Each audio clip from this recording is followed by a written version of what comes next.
cambiar una sentencia, cambiando el voto de este magistrado Vergara. Eso es lo que se ha hecho. Y entonces, y además se han cometido una serie de irregularidades, porque los que pidieron, por ejemplo, la subsanación, no estaban legitimados para presentar un pedido de subsanación de error material, bien lo dice acá claramente en la página 40, porque los demandantes eran una serie de personas, la mayoría marinos, y la parte demandada era la segunda sala especializada en lo penal para el proceso de reo libre de la Corte Superior de Justicia. ¿Qué tenían que ver como reclamantes para que se revise esa sentencia? La Procuraduría Pública Especializada Supranacional del Instituto de Defensa Legal, la Coordinadora Nacional de Derechos Humanos, la Asociación Pro Derechos Humanos, que no estaban legitimadas para solicitar una subsanación de error material. Y ojo, hay muchas sentencias del Tribunal Constitucional cuando personas que no son parte ni de la parte demandada ni demandante, simplemente una resolución, usted no es parte demandante ni demandada, y se acabó, y ahí nomás queda, ni se revisa más. Acá no. Acá se acoge algo totalmente irregular. Después, ¿qué más tenemos? Tenemos el tema relacionado a tiempo. Los denunciados incumplieron el plazo para emitir la subsanación. Con esto hay sentencias que inmediatamente han dejado de lado. Y esto es algo terrible. O sea, ¿cómo es posible que se diga que para pedir la subsanación, y está eso bien especificado legalmente, se hace en 2 días? Sin embargo, el procurador supranacional, uno de los que insistieron en la revisión, lo hizo 14 días después del vencimiento del plazo, y las ONGs 18 días después. Y la resolución de subsanación, que se debe hacer en 2 días, se hizo en 3 años y 6 meses.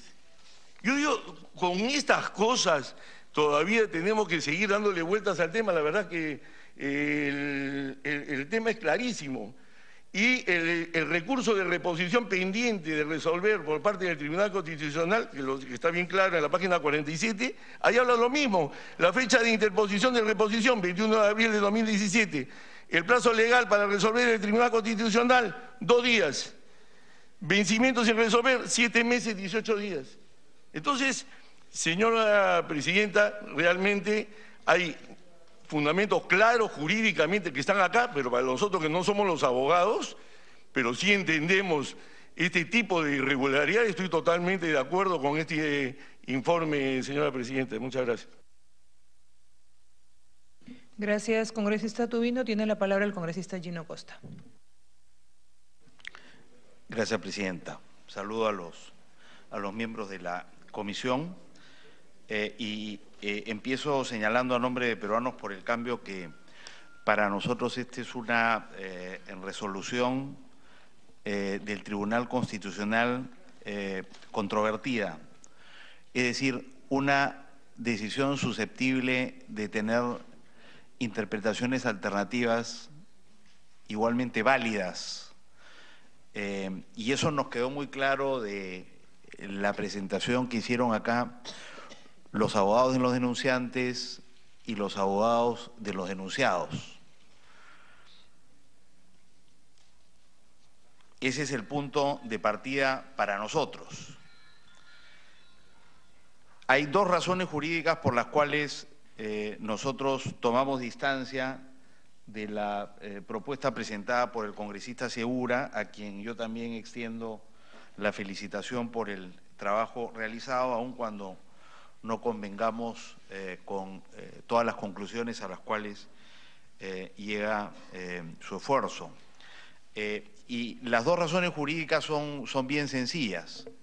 La primera es que hay un procedimiento en trámite que aún no ha concluido. En la medida en que los propios denunciantes ante la Subcomisión de Acusaciones Constitucionales, al mismo tiempo que recurrían a esta instancia del Congreso para que el Congreso tomara cartas en el asunto frente a lo que ellos consideraban una irregularidad cometida por el Tribunal Constitucional, también recurrieron al propio Tribunal Constitucional con un recurso de reposición para que el Tribunal revisara su propia decisión. Y esa decisión aún no ha sido digamos, ese proceso de revisión llamado de reposición aún no ha concluido. Tan no ha concluido que el día de ayer se vio la causa y está para el voto. Entonces, mal haría el Congreso, a través de esta subcomisión, creo yo, de pronunciarse sobre un asunto que está corriendo y sobre el cual el propio Tribunal Constitucional no se ha pronunciado todavía de manera definitiva. Me parece que es un argumento de fondo para que este Congreso, a través de esta subcomisión, no emita opinión, porque aún está pendiente este recurso de reposición. Y en segundo lugar, nosotros consideramos que el principio constitucional de la inviolabilidad de las decisiones de los magistrados, constitucionales o no constitucionales, debe ser respetada. La Constitución señala expresamente, ¿no es cierto?, que tanto los magistrados como los congresistas están protegidos por la inviolabilidad de sus decisiones. ¿Qué significa esto? Que magistrados y congresistas no están obligados a rendir cuentas y a defender ante ninguna autoridad u órgano con responsabilidad jurisdiccional las opiniones o decisiones que adoptan, porque este es un principio fundamental en relación con la independencia de la justicia. Y la idea es que, en ese sentido, el Congreso no puede constituirse en una instancia revisora de las decisiones judiciales. Y lo que estaríamos haciendo en este caso, porque no nos gusta o nos parece inapropiada una resolución del Tribunal Constitucional, lo que estaríamos haciendo en realidad es revisar esa decisión y tomar una sanción contra quienes obraron de una manera distinta que la que a nosotros nos hubiera gustado que se decidiera.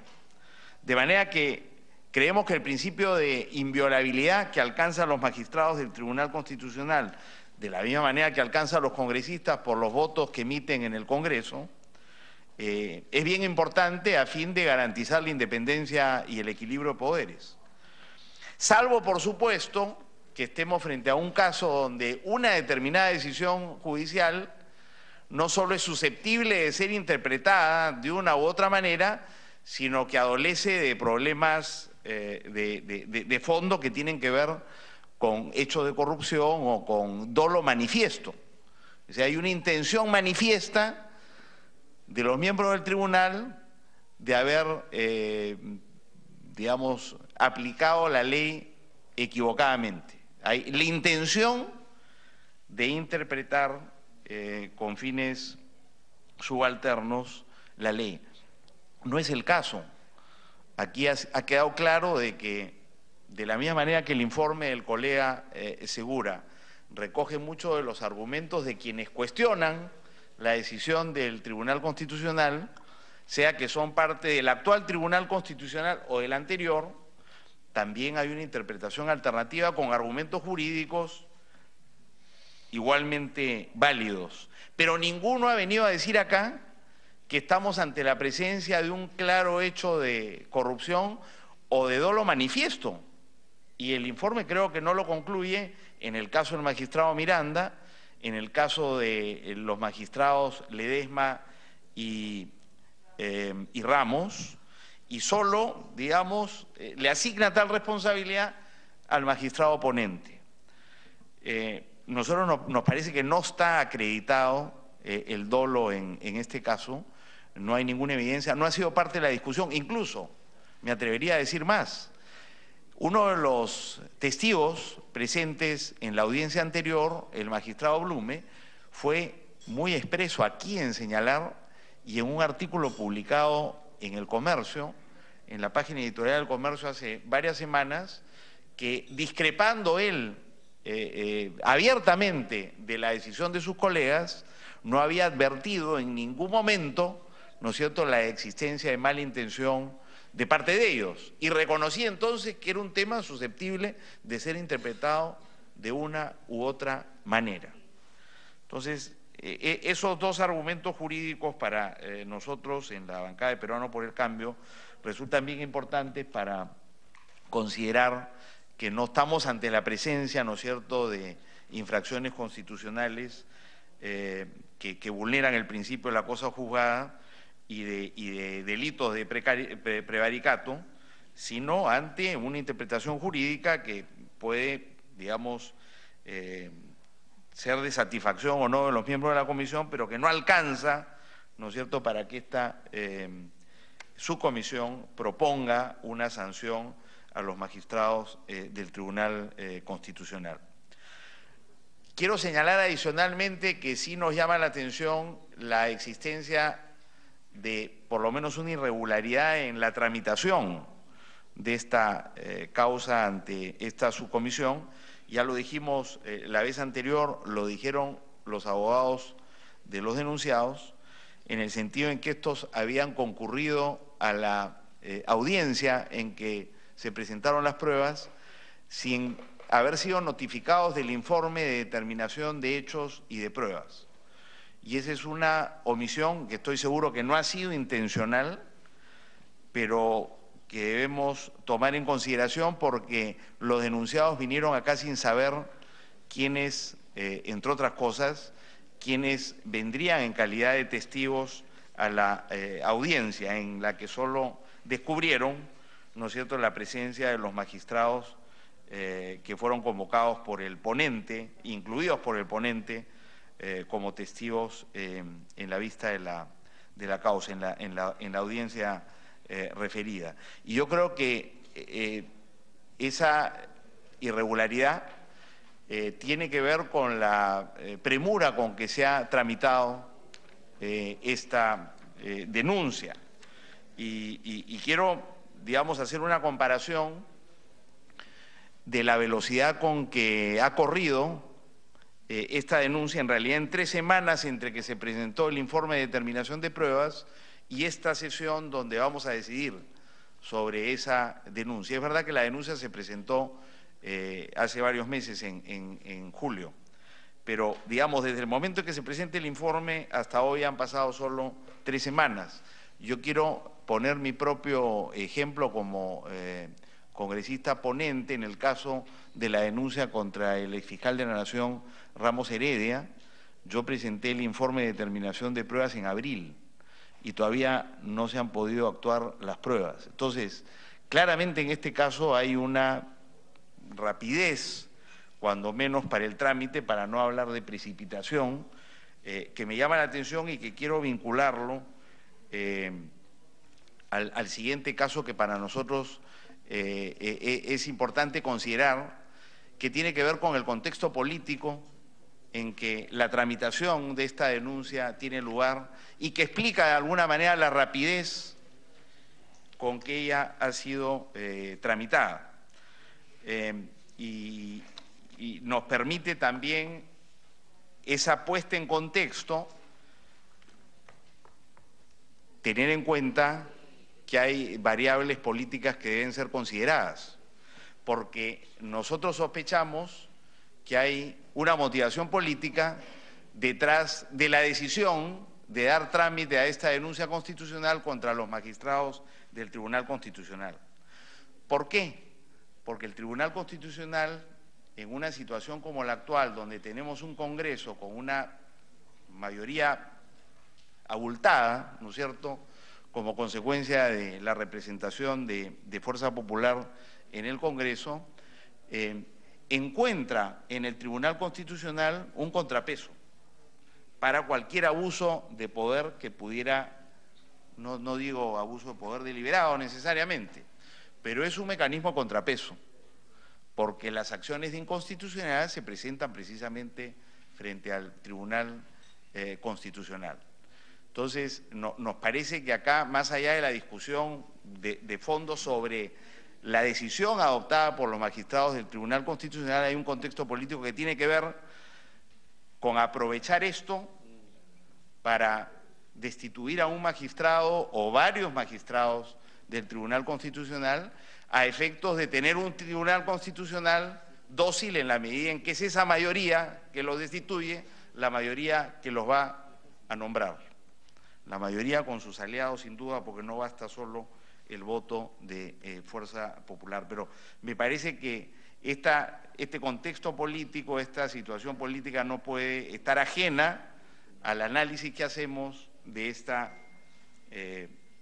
decisión que tenemos entre manos. Segundo, tiene lugar también en un momento en el cual el propio fiscal de la Nación está siendo cuestionado, se ha dado curso a dos denuncias constitucionales contra él, y lo que se persigue entonces es no solo recomponer el Tribunal Constitucional, que como digo es el órgano de control por excelencia de las acciones del Poder Legislativo, sino reconstituir el liderazgo de la Fiscalía de la Nación en un momento en que esa institución es la responsable de conducir las investigaciones penales en el país en un contexto como el del caso Lavajato y otros casos importantes donde es fundamental garantizar a criterio nuestro la independencia de ese poder autónomo del Estado. Y voy a terminar y le doy la interrupción cuando termine con todo gusto, colega.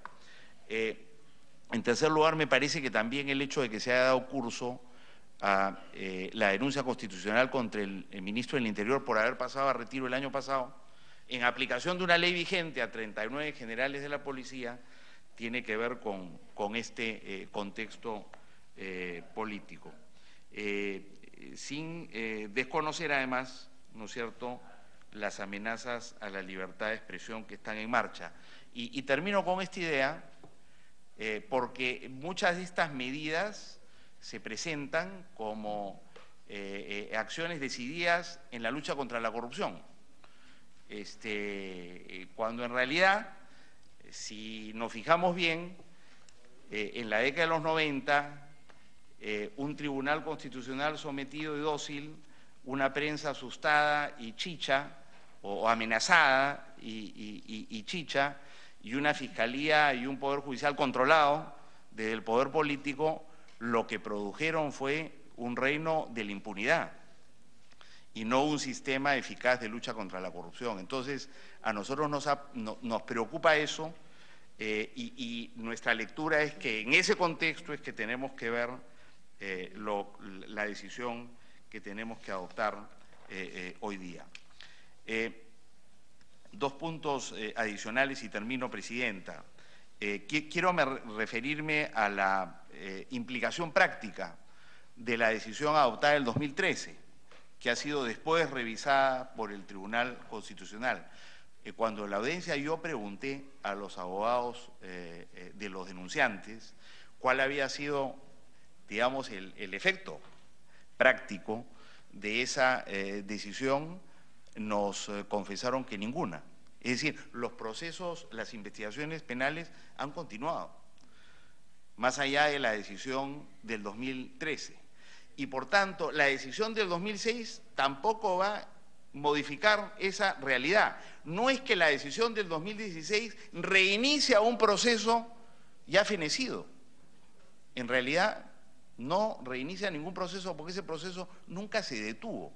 Entonces, la pregunta es, ¿nosotros vamos a destituir a 1 o 4 magistrados del Tribunal Constitucional por una decisión controvertida, susceptible de interpretación, con la que podemos estar de acuerdo o en desacuerdo, pero que no tuvo ningún efecto ni ninguna implicancia práctica?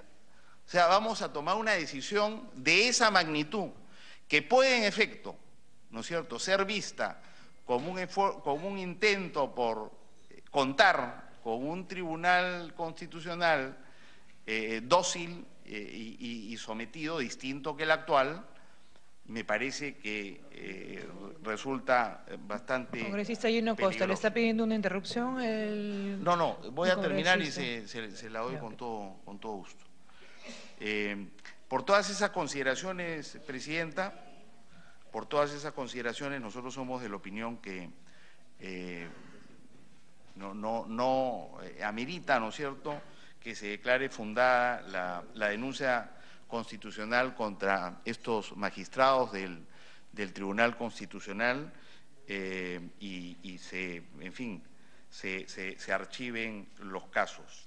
Antes de terminar, yo quisiera pedirle, Presidenta, si podemos exhibir el video de las declaraciones del magistrado Vergara Otelli, que es cuya... ¿De cuántos minutos estamos hablando? Me parece que es no más de 2 minutos, Presidente. Y con eso concluyo y doy el uso de la palabra a los colegas Becerril y Tubino que la han solicitado. Se autoriza que pasen el video, por favor.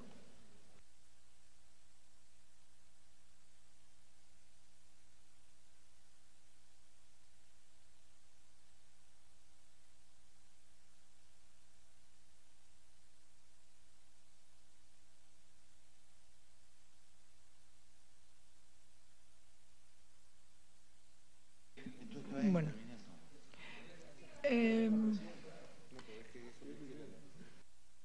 Bueno, continuando con las intervenciones, tiene la palabra la congresista. Interrupción. Tiene la palabra congresista Tubino. Sí, muy rápido.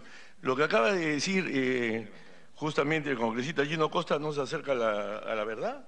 O sea, él acaba de mencionar de que si esta sentencia de este habeas corpus, en la cual se decía de que el caso del Frontón no era un caso de lesa humanidad, que no afecta en nada el proceso, por supuesto que afecta.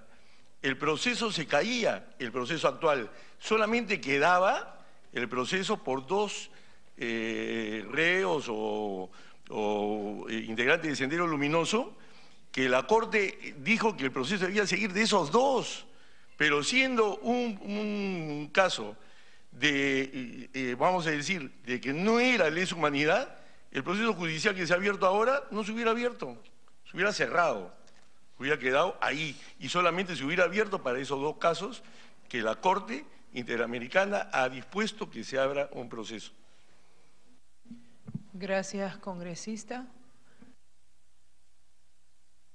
Tiene el uso de la palabra la congresista Maritza Glave. Muchas gracias, Presidenta. Lo primero que quisiéramos decir desde el Nuevo Perú es que algo que resulta inconstitucional finalmente, porque hay una sentencia del Tribunal Constitucional, es que nosotros hoy día, Presidenta, no tenemos derecho a voto en esta comisión, porque se sigue sin cumplir una sentencia del Tribunal Constitucional que nos incorpore en las distintas instancias formalmente como grupo parlamentario. Y eso debió resolverse hace una semana, no se resolvió, se debió resolver el día de ayer, no se resolvió y seguimos, por tanto, Presidenta, sin poder expresar de manera efectiva, no solo con la voz, sino con el voto, la posición del Nuevo Perú. Pero pese a eso, Presidenta, y porque nosotros creemos que este es un momento delicado para el país, en el que tenemos que hacer un ejercicio de defensa de las instituciones, estamos aquí porque vamos a expresar nuestra voz y nuestra posición de manera pública, Presidenta. En primer lugar, y creo que es importante que la prensa, que los colegas, que la gente que está preocupado por lo que está pasando el día de hoy acá, entienda que el magistrado Vergara Otelli no simplemente suscribe o firma la sentencia, sino que entrega un voto. Pero no hace, como todos, fundamento de voto, simplemente dice voto. No dice voto singular tampoco, pero tampoco coloca fundamento de voto. Y en su redacción que no ha cambiado nadie, redacción que ha hecho el propio Vergara Otelli, señala una apreciación final. Esto lo dice el magistrado, él lo pone por escrito a la hora en la que entrega esto a los magistrados del tribunal. Y en una apreciación final, ¿qué cosa dice el magistrado? Finalmente, de la sentencia propuesta por el proponente del presente habeas corpus, advierto el argumento y decisión que concluye en señalar que, comillas, los hechos que son materia del proceso penal contra los favorecidos no constituyen crímenes de lesa humanidad, cierro comillas. Temática respecto de la cual, y luego subraya, el subrayado no es nuestro ni de quienes interpretaron después al magistrado Vergara Otelli, sino es el subrayado del propio magistrado, dice, considero que resulta innecesario un pronunciamiento constitucional, dice el magistrado Vergara Otelli. Y al final señala, dicha tarea incumbe al juzgador penal ordinario, Presidenta. Esto es algo que señala el magistrado Vergara Otelli. ¿Esto amerita una interpretación de su voto? Algunos piensan que sí, otros piensan que no. La decisión que tomaron los magistrados, ¿es una decisión controvertida? Sí, es una decisión controvertida. Genera controversia. Hay quienes están decididamente a favor y hay quienes están decididamente en contra. Y entonces lo que tenemos es que hay distintas interpretaciones y frente a esas distintas interpretaciones hay distintos cursos de acción. Aquí en esta subcomisión, presidenta, estuvo el magistrado Blume, uno de los magistrados que está en contra de la decisión que tomaron los 4 magistrados que están y han sido acusados en esta comisión. ¿Y qué dijo el magistrado Blume? Dijo cuáles eran los fundamentos de derecho y de hecho por los cuales él estaba en contra. Pero ¿cómo terminó su intervención el magistrado Blume? Señalando que el hecho de que los 4 magistrados hubieran hecho esa interpretación no era dolo, no era una acción premeditada para generar un daño y que además creía que teníamos que tener mucho cuidado en este Parlamento de caer nosotros en generar una precariedad en la institucionalidad, presidenta. ¿Por qué nos parece a nosotros que el informe sustentado por el congresista Segura es un informe que puede suponer un riesgo para el Parlamento, presidenta? Sobre todo en lo que tiene que ver con la separación de poderes y con el respeto a la autonomía. En primer lugar, presidenta, en la página 10, el congresista Segura en su informe señala: el Tribunal Constitucional, ¿no es cierto?, los magistrados del Tribunal Constitucional gozan de la prerrogativa de la inviolabilidad del voto en el ejercicio regular de su función jurisdiccional. Es decir, el congresista Segura señala, sí, los magistrados tienen inviolabilidad del voto cuando hay un ejercicio de su función, pero dice regular. Y luego dice que ese ejercicio no fue regular. La pregunta es, ¿de verdad esta subcomisión es quien determina si es regular o no es regular? ¿Somos nosotros? O ustedes, disculpen porque a nosotros no nos han incluido, ¿son ustedes quienes determinan cuándo hay una función regular o no hay una función regular de un magistrado? ¿Ese es el tipo de interpretación que se puede hacer? No, presidente, no se puede hacer, presidenta, porque entonces nos estaríamos constituyendo el Congreso y en particular esta subcomisión como un espacio que podría en general a cualquier magistrado, no solo el Tribunal Constitucional, sino de cualquier instancia, determinar si es que cumplió regularmente o no fue regularmente, cómo es que hizo el ejercicio de su voto. Y entonces, presidenta, nos estamos volviendo una especie de sumo pontífice, porque también habría que permitir que interpreten si es que el Parlamento hizo un ejercicio regular o no. Por ejemplo, nosotros en el Parlamento a cada instante se elimina del trámite de comisiones y se va al voto. ¿Eso es regular? No, pues no es regular. Pero se hace permanentemente. ¿Nos pueden sancionar por ese voto? No. ¿Por qué? Porque tenemos la posibilidad de tener el ejercicio de nuestros votos con inviolabilidad, presidente. Entonces, ¿por qué es que puede esta subcomisión tomar una decisión sobre si es o no es, presidenta? No estamos de acuerdo. Segunda cosa, se dice en la parte en la que se señala por qué el magistrado Espinosa Saldaña tendría que tener además una imputación mayor. Se dice porque ha retenido la decisión de esta sentencia por 3 años y 6 meses. Y que por 3 años y 6 meses se demoró en resolver la causa, presidente. ¿Qué cosa han demostrado los señores defensores de los imputados? Que fueron otros magistrados quienes estuvieron a cargo del expediente, presidenta. Y por tanto, la carga mayor por la demora de la decisión no es del magistrado Espinosa Saldaña. El hecho de que haya demorado, por ejemplo, el magistrado Mesías 235 días, ¿es responsabilidad del magistrado Espinosa Saldaña? No. O que el magistrado Sardón haya retenido 387 días el expediente, ¿es responsabilidad del magistrado Espinosa Saldaña? No. Y dice algo el informe del congresista Segura sobre la responsabilidad de ex magistrados o magistrados actuales que no son parte de la acusación, no dice nada. Pero sí se señala que tienen responsabilidad los 4 y en particular el magistrado Espinosa Saldaña. ¿Por qué, presidenta? No hay ningún fundamento para decir que tiene responsabilidad cuando fueron otros quienes tenían el expediente. Y por tanto, nuevamente, no entendemos cómo es que finalmente se toma una decisión así y cuál es la sugerencia que hace el congresista Segura. En tercer lugar, presidenta, el congresista Segura señala, por ejemplo, que hay que exhortar a los magistrados, en particular Ledesma y Ramos, a que no vayan a quejarse. ¿Eso es una amenaza, presidenta? Disculpe, ¿no? O sea, porque cualquiera lee. Es decir, a un magistrado lo van a sancionar por 10 años y además